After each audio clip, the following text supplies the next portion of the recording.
وفيلم تاني حبيناه جدا اتصور برضو في العمارة دي، او مشاهد قليلة جدا اللي اتصورت هنا، وهو فيلم عروس النيل. الفيلم كان من بطولة رشدي أباظة ولبنى عبد العزيز اللي هي هميس اللي هي كانت عروس النيل في الفيلم، وشويكار وعبد المنعم ابراهيم وغيرهم كتير من الممثلين. هنا بقى كان المفروض شقة رشدي أباظة، ولكن الشقة برضو كانت في استوديو. المشاهد الخارجية بس، والشويكار بتنزل من التاكسي وداخلة العمارة علشان تطلع لشقة رشدي أباظة، وكذلك الفنان عبد المنعم ابراهيم برضو ليه مشهد وهو داخل جوه العمارة. في الحقيقة بقى ان رشدي أباظة فعلا كان ساكن في عمارة ليبون، كان ساكن لما كان متجوز الفنانة سامية جمال. قبل رشدي أباظة كانت سامية جمال متجوزة واحد أمريكي وانفصلت عنه، وبعد ما انفصلت عنه اتجوزت رشدي أباظة لمدة 18 سنة.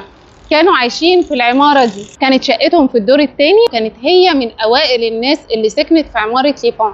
حصلت هنا طبعا بينهم مشاكل كتير وقرروا الانفصال كذا مرة، ولكن رشدي أباظة كان برضو بيصمم ان هو يكمل مع الفنانة سامية جمال. من ضمنهم الفترة اللي اتجوز فيها صباح وهم بيمثلوا فيلم في بيروت. سامية جمال لما عرفت الخبر كانت مصممة على الطلاق، ولكن رشدي أباظة بعد جوازه بيوم واحد من الفنانة صباح طلقها وفضل مع سامية جمال، لكن في الآخر برضو انفصلوا ومشي رشدي أباظة من العمارة، وفضلت سامية جمال مكملة في العمارة دي لحد ما توفت.